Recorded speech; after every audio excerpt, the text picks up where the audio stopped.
इंतखाबात का सवाल है। नेशनल कॉन्फ्रेंस ने एक इलेक्शन मैनिफेस्टो आगे चलाया था, जिसकी बुनियाद पर लोगों ने वोट डाले, एक मेजॉरिटी दे दी उनको, जिसमें उन्होंने चंद वादे किए हैं, जिसमें बिजली का एक ख़ास वादा है, जिसमें राशन का एक ख़ास गरीब तबके की मैं बात कर रहा हूँ। मैं किसी ख़ास तबके की बात नहीं, खासकर मैं गरीब तबके की बात कर रहा हूँ। उसमें उन्होंने राशन का कोटा डबल करने का वादा किया था, उसमें बिजली के 200 यूनिट फ्री देने की बात की थी, और भी कई सारे, खासकर नौजवानों, जो नौजवान हमारे बेरोजगार नौजवान हैं, उनके रोजगार का जो मसला है वो सारी फहरिस्त था।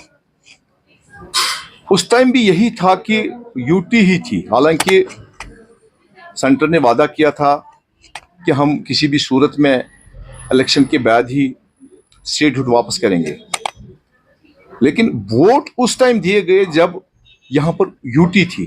मैनिफेस्टो तब आया था जब यहाँ पर यूटी थी, तो वो मैनिफेस्टो किसी भी सूरत में हमें चाहिए, क्योंकि लोगों का एक एहसास था, लोगों को ये तवक्का थी कि हमारे लोग जो हम आगे भेजेंगे वो हमारे लिए काम करेंगे, वो उसके लिए जद्दोजहद करेंगे, हमारी वो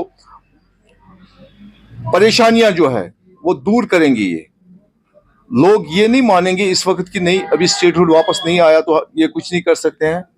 उनको चाहिए किसी भी सूरत में इस जो उन्होंने अपना मैनिफेस्टो आगे दिया है, जो मैनिफेस्टो जिसकी बुनियाद पर लोग जोग दर जोग बाहर आ गए और नेशनल कॉन्फ्रेंस के हक में एक वाजिया मैंडेट दे दिया, उस मैंडेट को बरकरार रखने के लिए, उस पर पूरी तरह से उतरने के लिए उनके काम किए। हालांकि यहाँ मैं ये उमर साहब की बात से सहमत हूँ, हम स्मार्ट मीटर के खिलाफ नहीं है। स्मार्ट मीटर लगाइए, क्या भी लगाना है, हम सहूलियत, हम चाहते हैं कि जो 200 यूनिट का उन्होंने वादा किया है वो किसी भी सूरत में लोगों के साथ पूरा होना चाहिए। उनका अपना स्थान ठीक होता है, पहले लोगों को फंसाते हैं, फिर बाद में लोग देते हैं। इनका यही मसला है। गो लोगों ने करो ये करो, दिमो पावर, दिमो आप टाइम वादा पता कहीं अपना काम निकल गया, बस बाद में जाए जनता। यही मसला यहाँ तो यही मसला चल रहा है। सफर कर रहा है आम आदमी पिस रहा है बेचारा। आम आदमी बिजली का, पावर का, पानी का, सड़क का, गाड़ियों का सफर कर रहा है। तो यही बात है ना, स्टेटहुड जब तक नहीं आएगा तब तक कुछ नहीं करेंगे। यहाँ स्टेटहुड भी नहीं आएगा, वो भी नहीं आएगा, बस ये धोखा है।